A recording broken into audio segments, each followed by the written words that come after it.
Përshëndetje, Odo, hello. Bashkë do të dëgjojmë në një seri videosh ku do të flasim rreth jetesës në Gjermani, sidomos për disa që e kanë për herë të parë jetesën këtu, ashtu sikurse edhe unë. Unë kam vetëm 2 javë që jetoj në Gjermani. Do doja të ndaja me ju përvojën time si fillestare në këtë vend të ri, ndryshe nga gjithçka që isha mësuar të bëja më përpara në Shqipëri.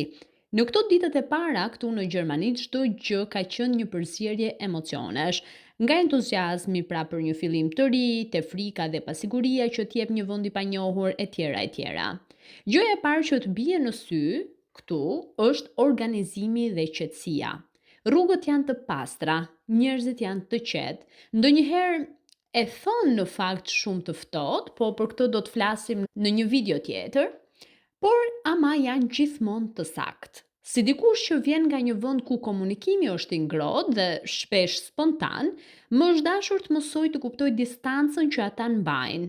Pra, nuk është mungesë respekti që ta theksojmë, por thjesht pjesë e kulturës së tyre. Si fillestare, më ka marrë kohë të kuptoj sistemin, që nga mënyra se si funksionon posta, transporti publik, kartat bankare, deri tek blerjet në supermarkete dhe për të gjitha këto, pra do të kemi një video të posaçme. Edhe pse nuk e di mirë gjuhën, pra jam përpjekur të mësoj kur isha në Shqipëri, po përpiqem të mësoj çdo ditë këtu në Gjermani, të mësoj fjalë bazë kryesisht edhe të përshtatem, kam kuptuar që duhet durim. Asgjë nuk ndodh për një herë. Dhe gjermanët, po ju a them, kanë durim të tmerrshëm. Ne shqiptarët vuajmë për durim, pra vuajmë nga mungesa e durimit.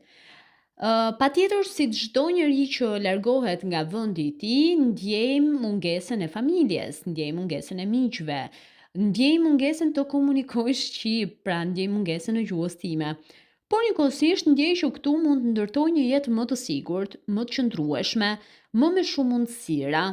E shoh si një faqe të re që po e shkruaj vetë hap pas hapi, pra dhe këtë e them duke u nisur që në mëngjes që nis një ditë e re, patjetër ushtroj aktivitetin tim të punës që e kam pas në Shqipëri, tani e vazhdoj edhe këtu në Gjermani, pra remote ose nga shtëpia, por që është një si të thuash, dita organizoj ditën dhe pjesë e këtij organizimi patjetër që nuk mungon të mësoj pak gjuhën gjermane, sepse e shoh çdo ditë më shumë që është e nevojshme kudo që shkoj.